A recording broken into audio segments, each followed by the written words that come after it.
Welcome. Welcome to the February 12th meeting of the Rotary Club of Jamestown. Will you please join me in reciting the Pledge of Allegiance? I pledge allegiance of the United States of America and to the republic for which it stands, one nation, under God, indivisible, with liberty and justice for all.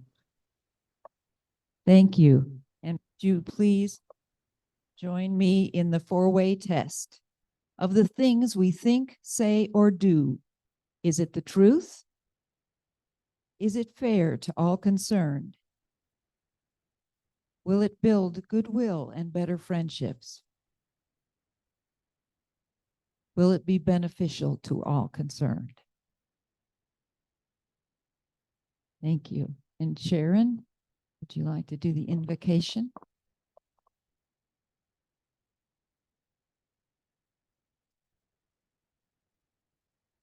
Let's bow our heads. Gracious Lord of the universe, thank you for calling us to be your servants. Thank you for the work of Rotary, for its compelling mission and the opportunity to be your hands, your eyes, and your heart as we look to minister to the needs of our community and around the world. Help each of us to give freely of our time and our talents. Give us wisdom and courage to do what is not always easy, but is always right. May we see people as you see them, so your compassion can provide the healing touch that makes all of us whole. We thank you for today, for the unusually light winter we are experiencing. We thank you as the days grow longer and our desire for spring continues to creep forward. We thank you for the friends that surround us and praise you for your everlasting glory. Amen. Thank you, Sharon. President-elect Marion Beckering says that we have no visiting Rotarians or guests. So, thank you. So today, I'm going to ask Dan Heitzenrader to introduce our speaker.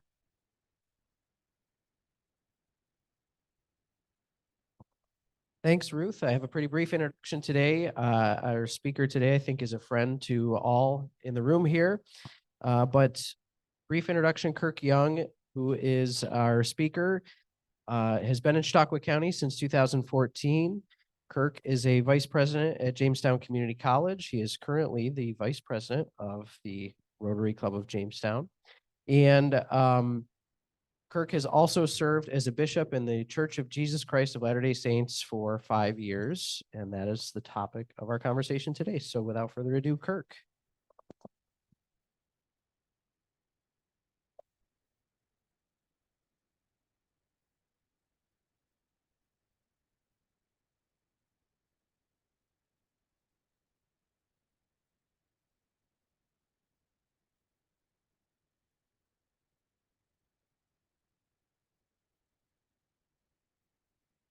All right.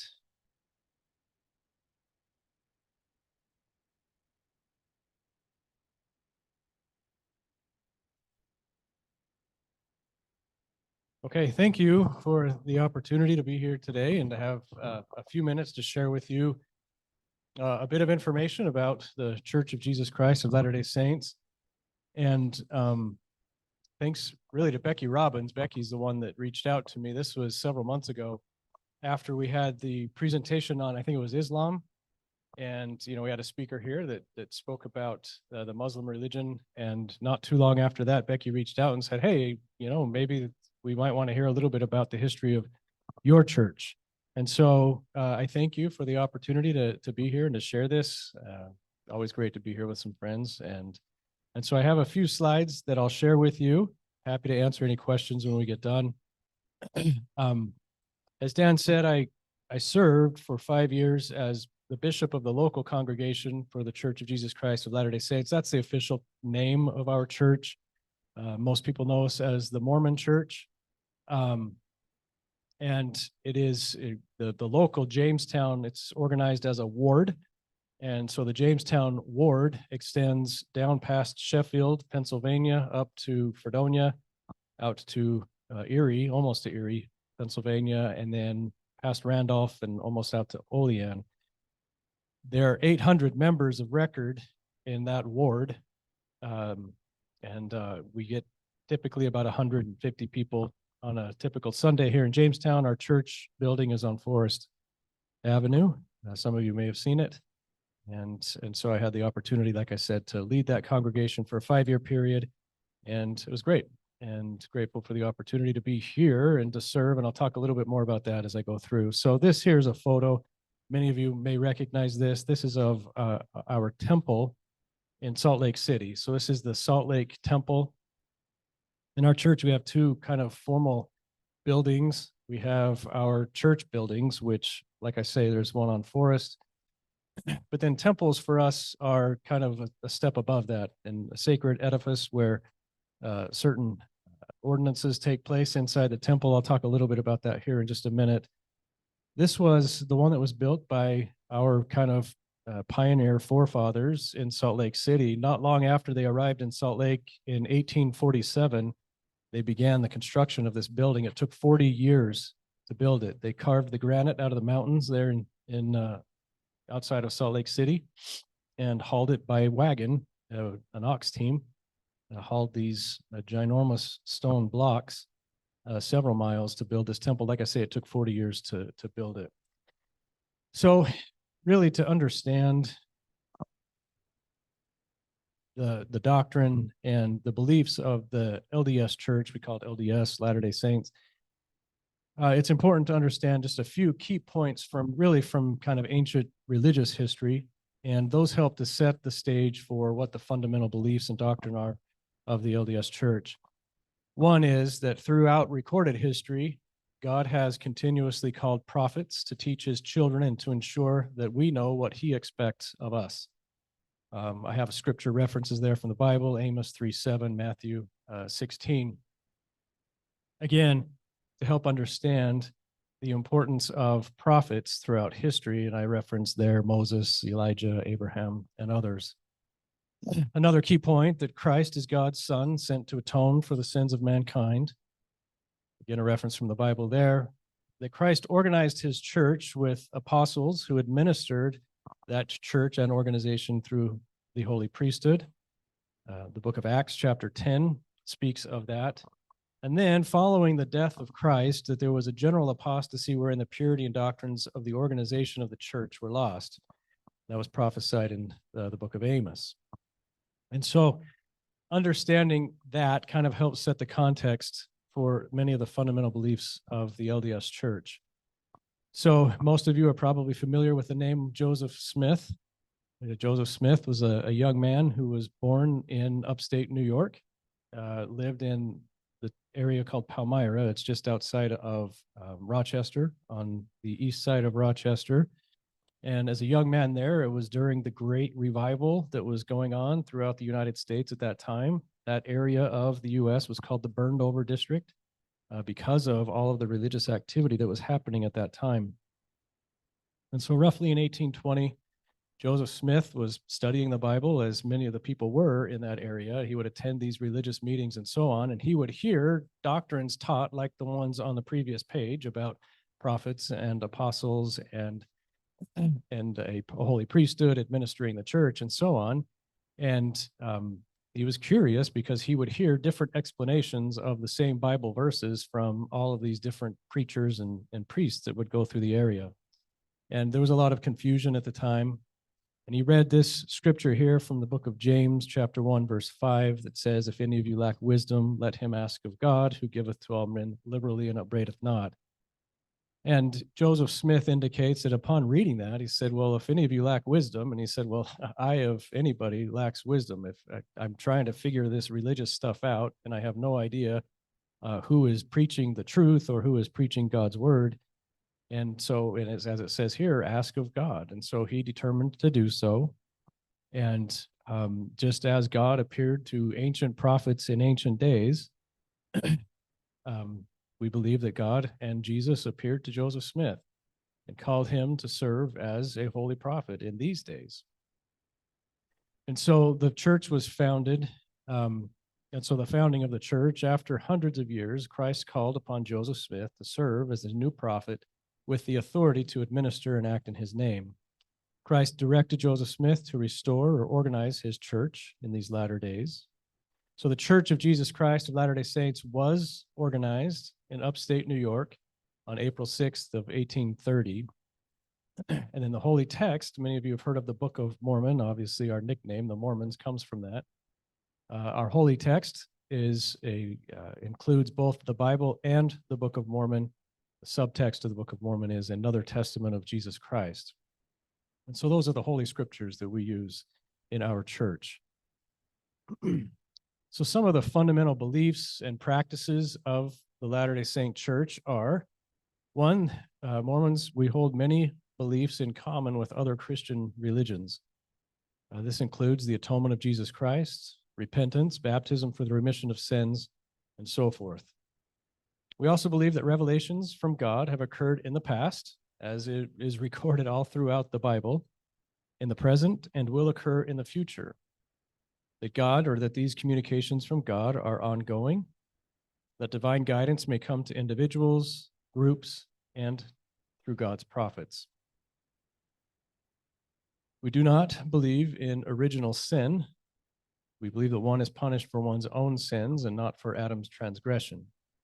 We believe that everyone is responsible for the way they live their life, but that we don't necessarily inherit the original sin from Adam.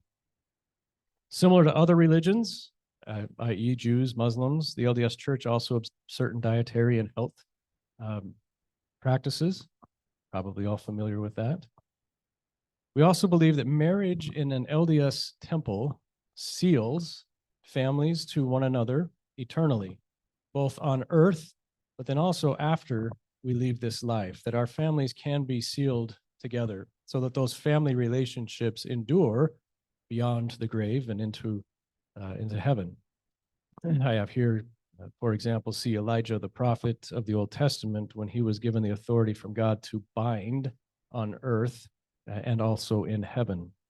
And so I mentioned our holy temples. There was the picture of the Salt Lake Temple. That is one of the things that happens in a Salt Lake or in an LDS temple, are those marriage ceremonies. Part of that ceremony, we make certain covenants with one another. I married my wife, Katie. We were married in the Salt Lake Temple. And the ceremony includes certain covenants or promises you make to one another, promises of fidelity and things like that, that are an important part of the marital vow. We also believe at that time, and another part of that ceremony is we also make certain promises to God and to live and as a married couple in a way according to certain vows or laws that God has revealed to us through his holy scriptures. So those are some of the fundamental beliefs of the LDS Church, some of the things that govern what we teach and what we do. So I thought I'd also include a little bit of the history of our church, but then also maybe some information about the current state of the LDS Church. So just as far as brief history, I have a couple of photos here. They're probably tough to see in the back. They are photo or paintings of the LDS pioneers, and many of you may be familiar with that part of our history. The early days of the LDS Church were characterized by persecution, so the early church organization had to move quite a bit due to persecution for a number of reasons.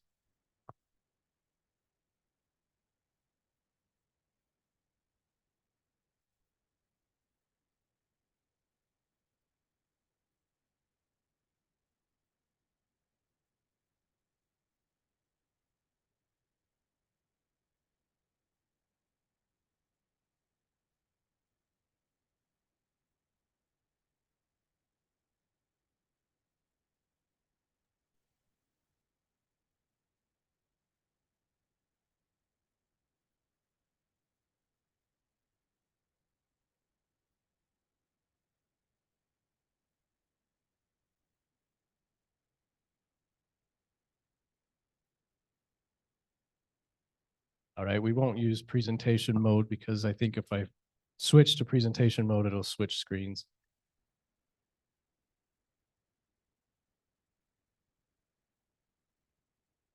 me just try.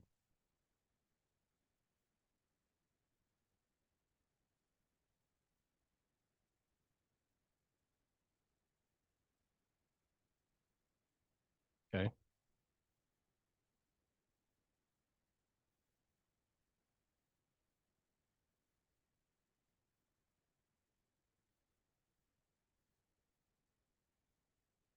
All right, see if that one works. I just made a switch there.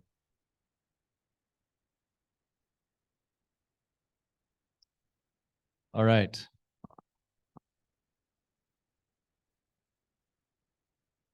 So as I was saying that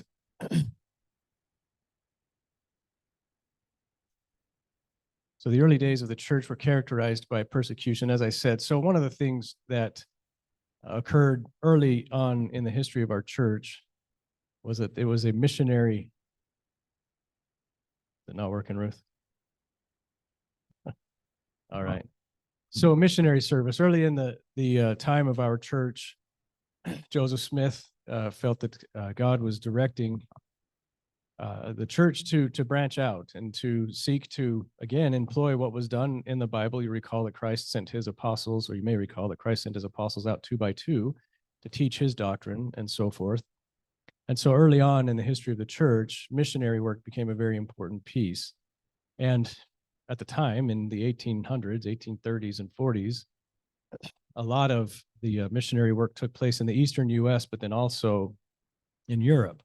And there were a lot of new converts to the LDS Church that joined in England primarily, and then crossed over to the U.S. as members of the church. And many of the new customs that were combined through immigration and other things didn't sit so well with the established communities wherein the church was organized. And because of that and some other reasons, there was a lot of persecution, and the church had to move around quite a bit. And ultimately ended up in Illinois in 1844. Joseph Smith was killed. He was murdered in 1844 in Illinois. And at that point, Brigham Young, many of you have probably heard of Brigham Young. Brigham Young took over the head of the church and led a pioneer crossing, or that led the pioneers in crossing the plains. They arrived in the Great Basin, which is Salt Lake City, well, Salt Lake City now, in the basin of the Great Salt Lake on July 24th, 1847. And then between 1847 and 1868, it's believed that 50 to 80,000 Mormons walked the 1,400 miles across the plains from essentially the frontiers of the United States all the way to the Great Basin. And just a quick kind of side note, parenthetically, obviously my last name is Young, and I'm a member of the Mormon Church. And so I tell people, usually when people find out, they meet me, they find out my last name's Young, and then they find out I'm from Utah, I get 2 questions. Okay? In different orders. It's interesting. Question number 1 usually is, are you related to Brigham Young? And the answer is yes, I am. And then the second one right after that is, are you related to Steve Young? In which some of you may recognize that name, famous 49ers quarterback many years ago. And the answer is yes, but close enough that I know that I'm related to Steve Young, but not close enough that he knows that I'm related to Steve Young. And so anyway, my family, my ancestors on the Young side, and even on other sides of my family, are from upstate New York. Brigham Young's family was really from the Manchester area near Canandaigua Lake, joined the church early on. And then another branch of my family, an interesting story, is from the Binghamton area and had joined the LDS church early, actually before the church was even organized. So in 1829, they became followers of Joseph Smith. And in the Binghamton area, and I didn't know much about that family or that part of my family. I knew everything about the Young side of the family. I didn't know much about that part of the family. We moved here, and not long after we moved here, my father sent me a copy of a journal article that is held throughout our family, but was from that family from Binghamton.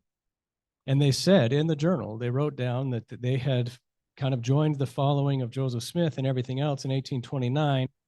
And just due to a number of factors, and one was just for employment and other things. They decided that they were going to move west. And so they moved, this is what it says in that journal, they moved to the frontiers of the United States and settled in Jamestown, New York. And we had never heard of Jamestown before we moved here, before I got the job here. And it was interesting. I have relatives, ancestors that lived here for a period of time, and then joined the kind of the pioneers and others and crossed over to Utah, but they lived here for quite a while in the Jamestown area. These are just some photos that illustrate a bit of the history of the LDS Church. This photo in the upper left is a photo of a handcart company. So many of the members of the church, especially those emigrating from England, could not afford the covered wagon and the oxen teams and everything else that it cost to cross the plains. And so they crossed using handcarts. And so this is a little two-wheeled cart that you basically can fit about, I think it's about 30 pounds per person of gear that they could take. And then you walked for 1,400 miles. And this photo here is of what was called the Martin Handcart Company, and they left St. Louis late in the season and they got caught in a snowstorm in Wyoming. And if you've ever been in Wyoming, anytime you can get caught in a snowstorm. And it was terrible. And this is a painting of their rescue. And then you can imagine that for those of us, and its prominence in Utah, obviously Utah was settled by the Mormons. Now the population of Utah is about 30 to 40% LDS. The majority is not. But for those of us that have this history of pioneer ancestry and so on, this means a lot to us. And I mean, these are stories that are taught to us from the time that we're young children. The bottom right is a painting of the Salt Lake Valley, what it looked like when they got there. There was nothing in the Salt Lake Valley, literally nothing, sagebrush and tumbleweeds. Utah is what we call a high desert, and they don't get a whole lot of moisture. In fact, in Utah, I think I saw the other day, they have, I think it's 310 to 320 days of clear blue sky. We moved here, and my wife was like, well, wait a minute, what's this thing where the sun doesn't shine for like 3 weeks at a time? And so what the only way that anybody survives there, in the upper right-hand corner is a picture of the Salt Lake Valley now. You can see it's very green, lots of trees and everything else. They had to harness essentially all of the snow that was in the mountains. And so you get 10 to 20 to 30 feet of snow in the mountains every year. And then the spring runoff happens. And so the early settlers of Utah built reservoirs and everything else. And so there's a massive irrigation system in Utah that's used to support the entire population. And then just again, a picture there of that LDS temple. So the LDS Church today. So just a couple of quick thoughts about our church today. One, worldwide, church membership is more than 17 million. It started when it was organized in 1830 in upstate New York with 6 people. Officially by law in New York in the 1830s, you had to have at least 6 people in order to organize a church. And so on April 6th, 1830, it was organized with 6 people. Today it numbers 17 million in more than 160 countries who speak more than 178 languages. Now this photo that I have here is a picture of Valparaiso, Chile. I spent 2 years in Chile. And as it says at the bottom here, more than 70,000 young people every year give 18 to 24 months of their lives to serve throughout the world and preach the gospel of Christ as full-time missionaries. You've probably seen them walking around in their white shirts and little tags, or the young women as well in their dresses and little tags. And so you go essentially where you're assigned to go. You don't have really any say on where you go. And the missionary organization is worldwide. I'm from a family of 4 boys. I served in Chile. My brother, just younger than me, served in Albania for 2 years. My next brother was in Portugal for 2 years, and my youngest brother was in Finland for 2 years. I lucked out. I learned Spanish. Like, they don't speak Albanian anywhere in the United States, so my brother doesn't use his language much. But you spend 18 months to 24 months essentially providing service to others, but then also serving to teach the gospel of Jesus Christ. So that's a picture of Chile. unfortunately, if you're watching the news, many homes like that in Chile right now have been burned to the ground. They've got some major fires going on right there in the area that I lived in for 2 years. Some of you know that my son is currently serving as a missionary. This is a photo of him. He is serving in Fresno, California, is the base of his mission. It extends all around the Central Valley, and Firebaugh, California is a part of his mission. That's where Josh Allen is from. That's him standing next to a Josh Allen mural that was painted on a wall somewhere in that area. So he's wearing his Bills tie, standing there getting a picture taken next to Josh Allen in Fresno. He was assigned to speak Spanish. And so for 2 years, he speaks and teaches primarily to the Mexican population there in the Central Valley. The Mexican food he's eating is much better than the Mexican food that we have access to here. And this lunch is great today, by the way. So the LDS Church, it takes very seriously the humanitarian aid that we provide. In 2022, which is the last official statistics we had, our church provided more than $1 billion in aid, 6.3 million volunteer hours, and 3,692 projects in 190 countries and territories. Often this humanitarian aid is locally administered through bishops, and I had mentioned that I have served as a bishop for 5 years. We have an extensive humanitarian and welfare program, and this actually started in the 1930s. And we have what are called bishops' storehouses. Our church works very hard. For me, growing up in Utah, we would have to not donate, but about one night or evening a month, you would go to what was called at the time the welfare farm. And our church owned farms all throughout the state. They own them all throughout the country now, where they raise cattle, food. But we would have to, I remember we always got assigned to go weed the bean patches. And so you would do that, and then we would harvest all of that, and then it would be canned and then provided as food all throughout the world. And it's distributed through what we call a bishop's storehouse. And so if you do travel to Palmyra, New York, that's the closest bishop's storehouse here. You may see it there by some of the history sites of our church. As a bishop, I had authorization to provide food to anybody that needed it, whether they were a member of our church or not. And so that was a big part of what I did as a bishop, was meeting with people that had food insecurity needs and providing food. And we would send a truck up to that storehouse every month, and they would bring back huge supplies of food. We started a practice in the 1930s. It's called a fast offering. Many of you may be familiar with the religious practice of fasting, where you go for a period of time without eating, and you combine that with prayer and other things. We fast officially as a church once a month. It's the first weekend of every month. And so you go for a 24-hour period without eating. And the practice begun at that time was then the money that you save that you would have spent on the food for those meals that you would have eaten, you donate as an offering to the church. And then those offerings are then given to the bishop, and the bishop uses those. So I provided, as the bishop, I signed off on rent payments, heating bills, so on and so forth for the 5 years that I worked there, all provided by those offerings. So I'll end with these last two slides, maybe just a bit of personal thought on why I believe, why I consider myself a faithful member of the Church of Jesus Christ of Latter-day Saints. One is the understanding that I have gained throughout my life of what is taught in the ancient scriptures and the alignment between what God revealed to his prophets in scripture with what has been restored through Joseph Smith.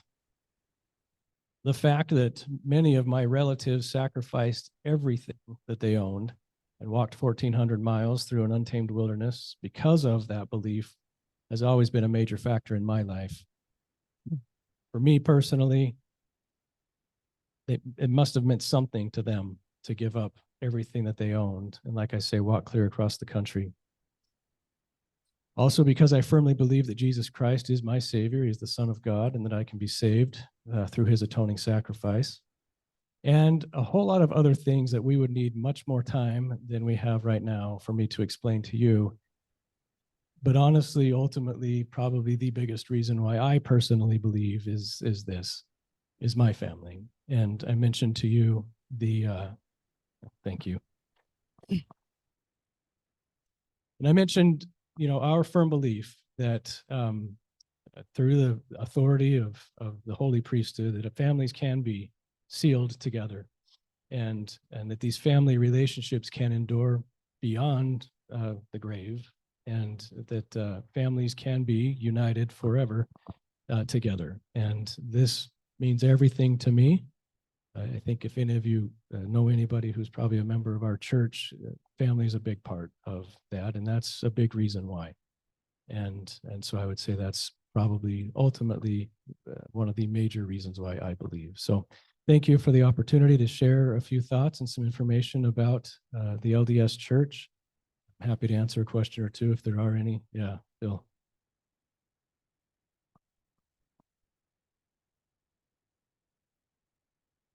Oh, he's got notes.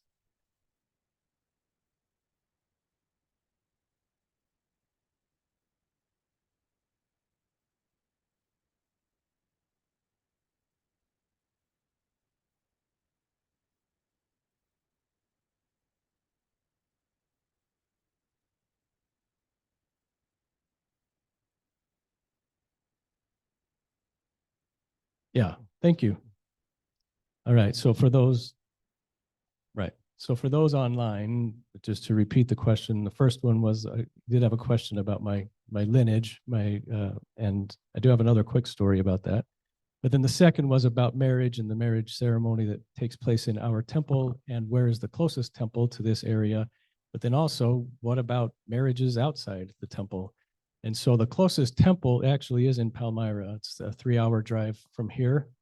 Again, I don't know if many of you have been there, but there are a number of church history sites from our church there. And there is a temple there in Palmyra. They're building one in just outside of Pittsburgh in Cranberry right now that will probably be a little bit closer. So those are probably the closest ones. Now, as far as marriage, so we believe that marriage performed according to the authority of the holy priesthood can be performed for eternity. However, we also recognize mute online. Throw it away.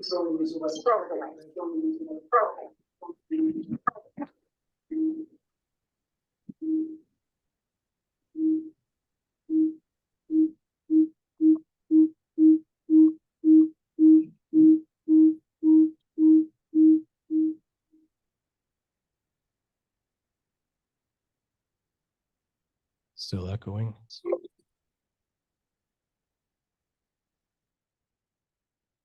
All right.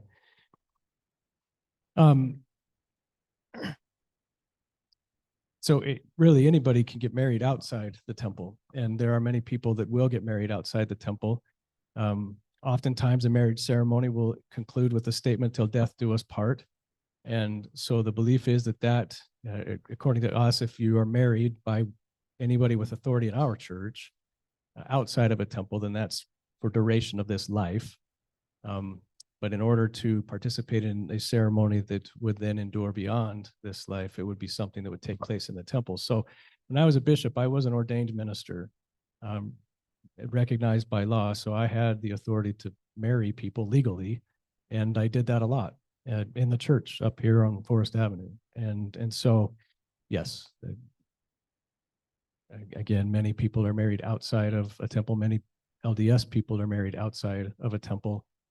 However, if that is something that you want to engage in, you would have to enter into a temple and participate there. Okay.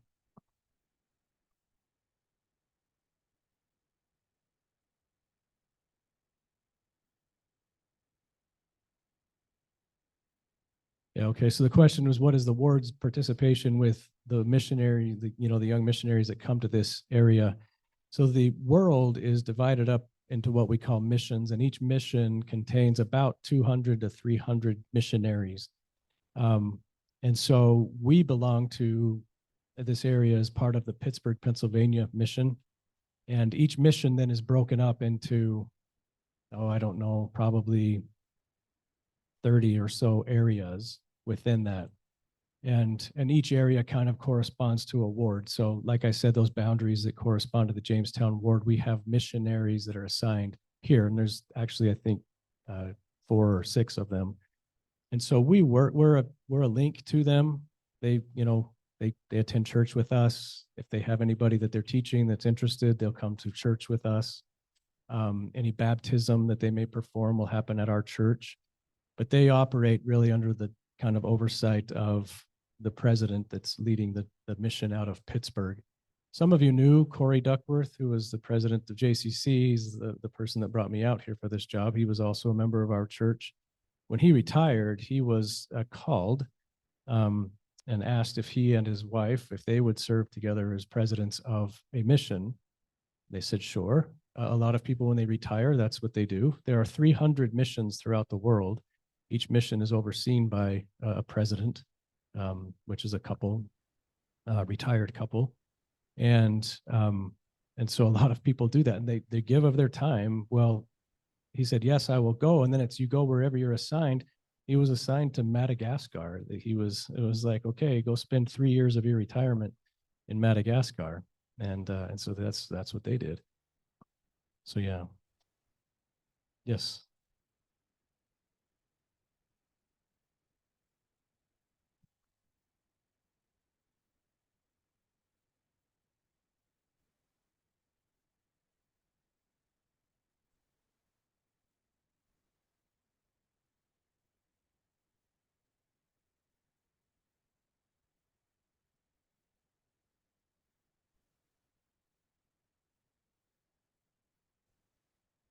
So the question is, as we travel the world, there are obviously many, many, many languages throughout the world.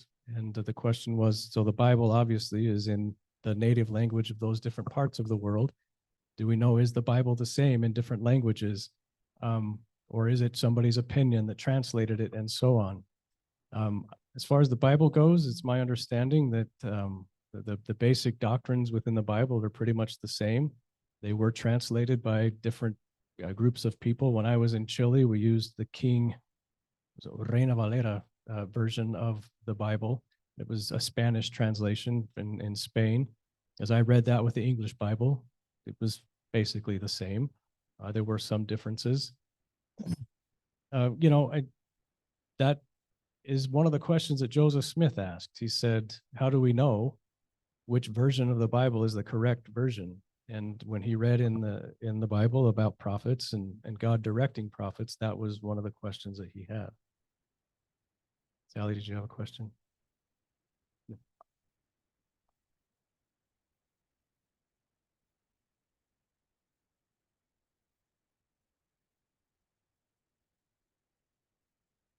Right. Right. Yeah, so she mentioned in Palmyra, there was a pageant that would take place every summer. Yeah, kind of reenacting a lot of the history of our church and asking if it still goes on. It does not. That was a casualty of COVID. And yeah, and so I went to it. Everybody knew about it throughout our church. It was called the Hill Cumorah pageant. And I went to it our first time here, and it's packed. I mean, thousands and thousands of people there, but they have like vendors in the parking lot selling food and everything else, and it was packed. Well, guess what? Every one of the most busy vendor tent was the Rotary Club of Palmyra, and they made their budget every summer at that pageant selling food. And so when our church, when that ended, it hit the Rotary Club of Palmyra pretty hard. So thanks for your time. I appreciate it. Oh, one more question. Sorry.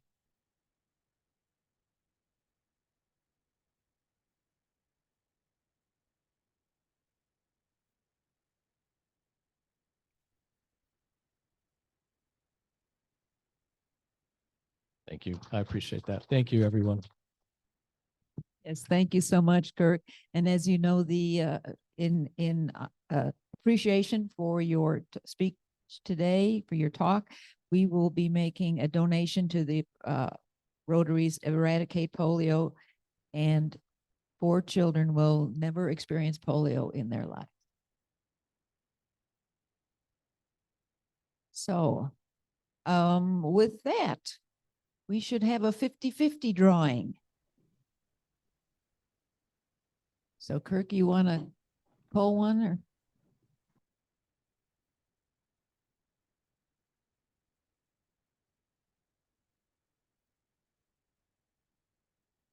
814, last three digits, 814. How much are they gonna get? Oh. Tim Edmore, very good. Very good. And Rita, thank you very much. And we will take the bucket back here for our Sergeant at Arms. Okay, good day. Oh, Kirk, by the way, great. Now, you said you were a little shallow on your wife's heritage.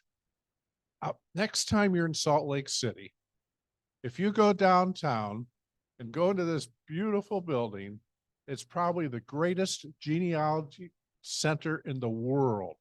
They can track lineage for anyone everywhere. You know about that site? You want to comment on that site just for the heck of it?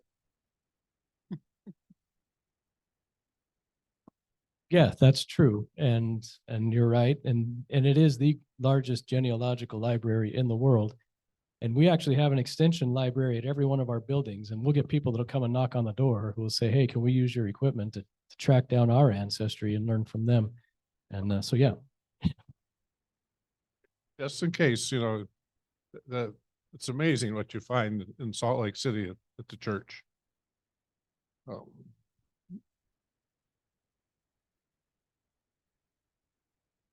Lisa's not here today, right? She's not here. Ruth is here. Hi, Ruth. February 16 to the 18th. I suspect you will be out in your backyard. Audubon Backyard Birdwatch coming up this weekend. The great local census. You'll be at the Audubon. You want to talk a little bit about that? Well, it's called the Great Backyard Bird Count, and it's Cornell puts it out.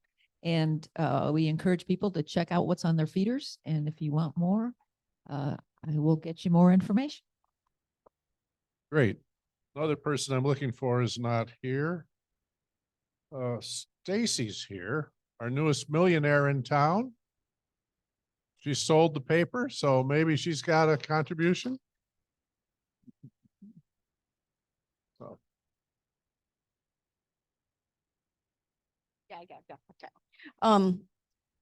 Okay. You haven't heard, Lori Cornell, most everybody knows her around this town.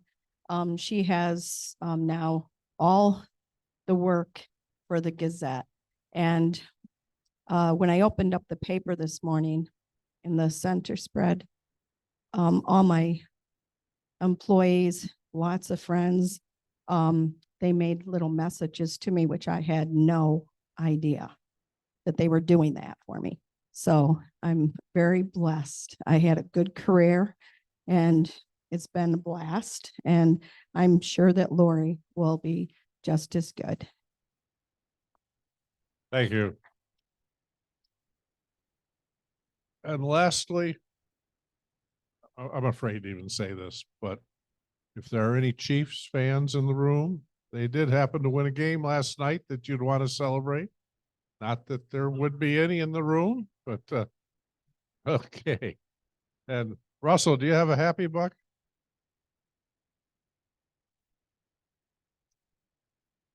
Because when I was out hunting in the woods, every buck was happy because I couldn't hit him. So never pulled the trigger on a deer.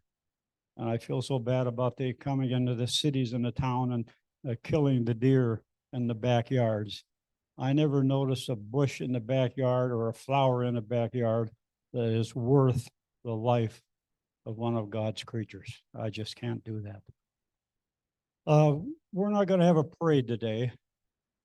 But as I counted the room, I think I counted well. I ran out of toes and fingers, but I think I got it right. And instead of you all coming up here and putting a buck in and I'm having a parade that I can watch you come and watch you go, I always are happy with that because I've always said the worst thing in a parade is leading it off and being in the front. The best part of the parade is being in the back. And you're in the front of the parade, you never see the parade. but we were the last one in the back. You get to see the parade.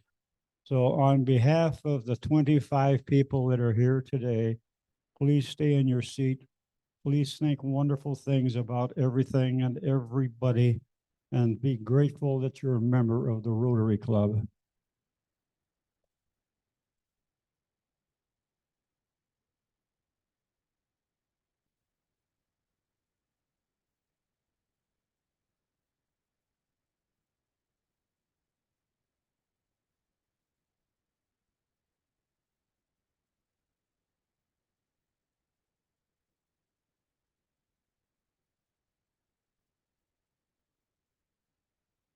So I have 3 hoppy bucks that are all connected to each other. One is I missed last week's meeting.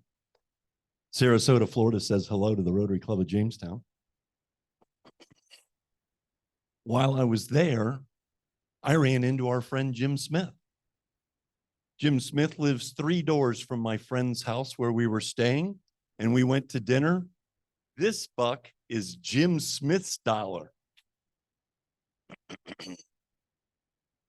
And I don't believe in coincidences. We go into a little place to have breakfast, and the young man next to us asked for something off of our table, and my buddy says he's wearing a Salem's hot dog shirt. Hey, where are you from? I'm from Amherst, New York. What brings you down here? I'm playing soccer in a tournament. It's Kurt Young's son's teammate. I don't believe in coincidences. Thank you, Mike. That's marvelous. First is a happy buck to our Rotary Club.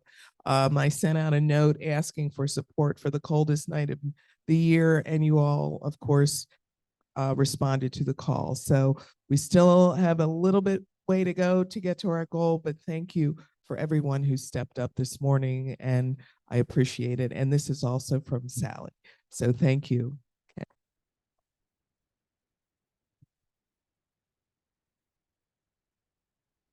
So my own happy box is for the food. The food today was so good. Yeah. Thank you, Kenneth. And we will be sending a survey around because the Doubletree does want to know which were your favorite meals, but we haven't had them all yet. So we'll be doing that in the next couple weeks. So Joni, would you like to do the birthday table? Sure.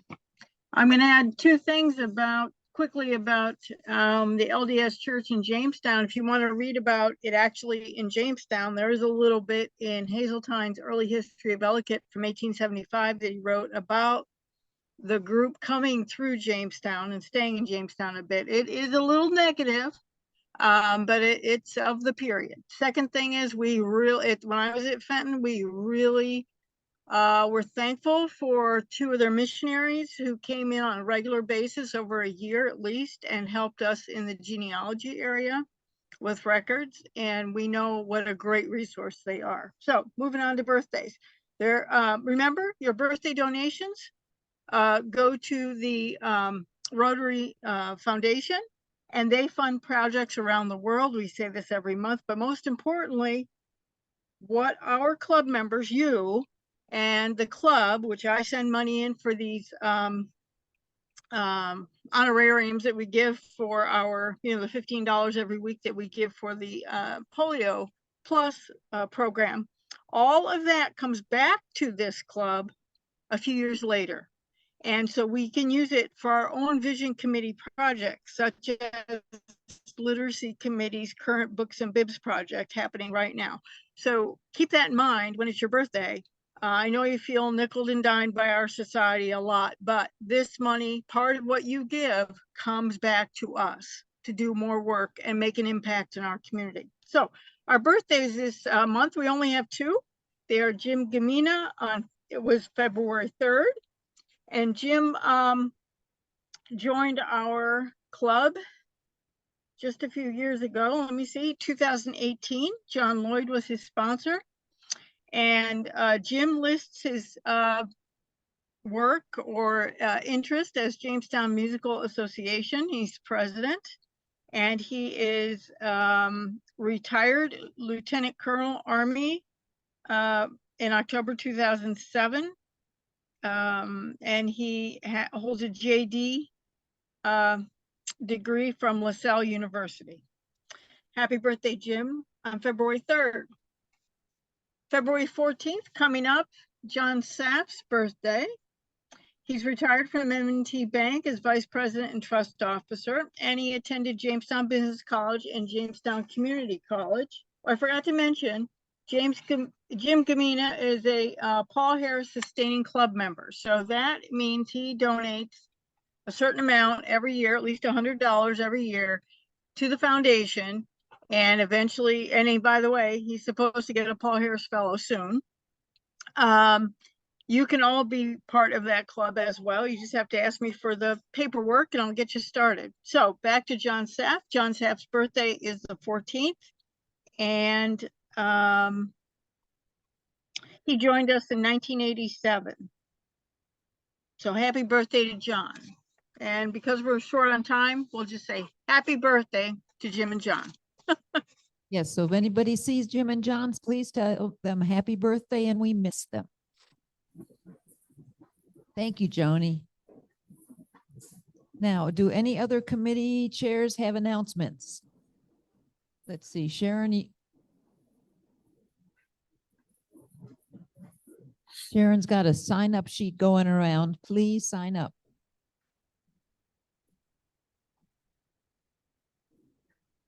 No.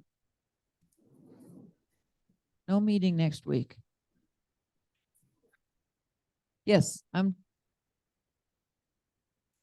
on up, Max. And while he's coming up, realize that you've got some posters on your tables. Please take those. And also I have more of them.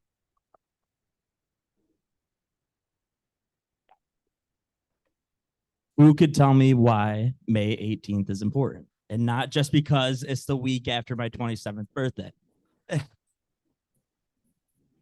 It only comes once a year, that's right.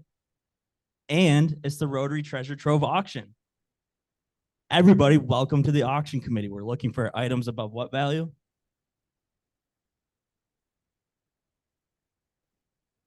Yeah, no old cars, no old computer systems. We don't want any of that. Well, yeah, depending on how many miles it has, we'll figure that out. But Rotary auction coming up May 18th. Keep it on your calendar. We're looking for sponsors. We're looking for items. So welcome to the auction committee.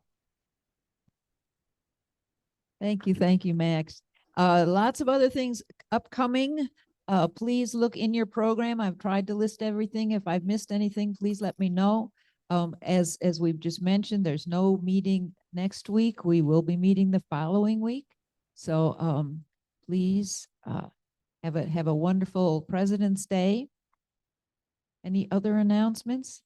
If not, please remember this year's Rotary International theme, Create Hope in the World. And this month's theme, Peace Building and Conflict Prevention.